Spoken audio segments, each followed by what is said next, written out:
Today we'll be looking at action potential. The presynaptic neuron releases neurotransmitters which diffuses through the synapse and binds with the receptors on the postsynaptic cell membrane. This binding causes ligand-gated channels which are on the cell body or dendrites of the postsynaptic membrane to open. Before this binding occurs, the neuron is known to be at rest or inactive, and at this stage is also known to be polarized, meaning that there are different charges both inside and outside of the neuron. The inside of the neuron has potassium ions, however, is negatively charged, and this is due to negatively charged proteins and also negatively charged phosphate ions which are present inside the neuron. Outside of the neuron is known to be positively charged, and this is due to sodium ions which are outside. This leads to the potential membrane potential of the neuron being minus 70 millivolts. With the ligand-gated channels being opened, it causes sodium ions to move from the extracellular space into the neuron, and this disrupts the resting membrane potential, depolarizing the neuron at this point and increasing the membrane potential from minus 70 millivolts to minus, let's say, 62 millivolts. At this membrane potential, threshold cannot occur. With graded response to occur, this means that the degree of change in the resting membrane potential is directly proportional to the intensity of the stimulation occurring.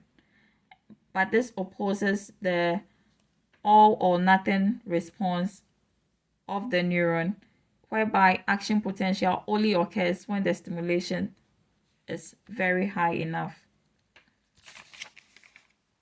When different neurotransmitters bind to the receptors, it can lead to excitatory stimulus or inhibitory stimulus. These two stimulus can be integrated, and this integration process causes the one with higher level to be manifested. That means threshold can either be generated or not.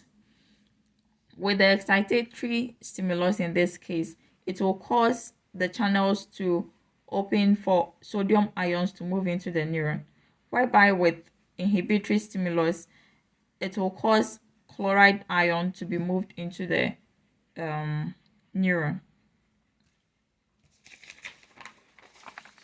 As more sodium moves into the neuron, it depolarizes it, increasing the membrane potential, and this can increase to minus 55 millivolts, and at this point is known to be the threshold.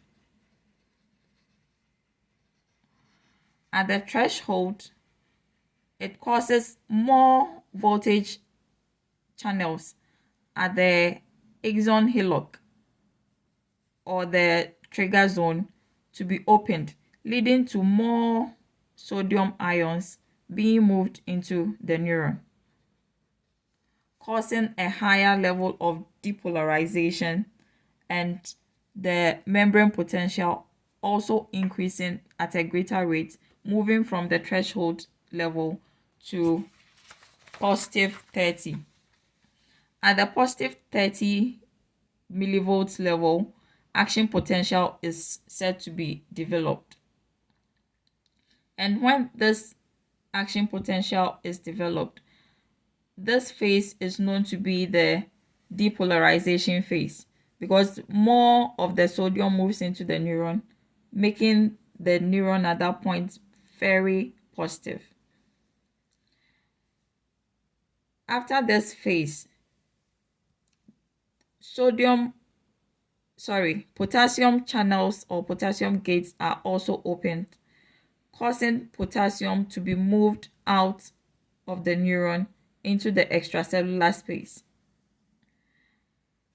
And with this, happening, it causes adjacent voltage gated channels along the axon membrane, also known as axon lemma, to be opened.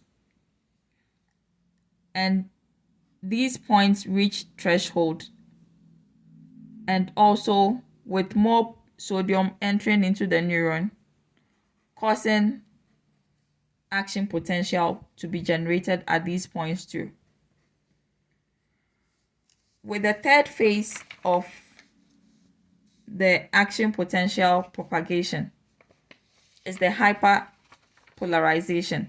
So as I said, with the adjacent cells from the axon hillock being also stimulated for action potential to be developed, it causes other adjacent channels, voltage channels, to be opened, and this causes the propagation of the action potential. With the third phase of the action potential propagation, there's a bit of overshoot. That means the sodium gates close,